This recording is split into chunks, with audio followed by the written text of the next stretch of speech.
If your GMC Acadia won't start, the fix is often simpler than a total engine failure. Statistically, over 70% of no-start issues are tied to basic electrical faults rather than mechanical ones. Let us break down exactly how to diagnose your vehicle. Start by checking for corrosion, scanning for error codes, and listening for clicks when you turn the key.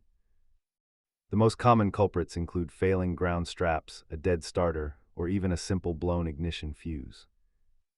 If those checks pass, look into potential immobilizer lockouts or communication errors within the engine control module.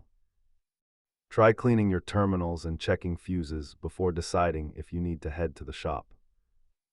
Costs vary significantly, with battery issues being the most affordable to resolve yourself.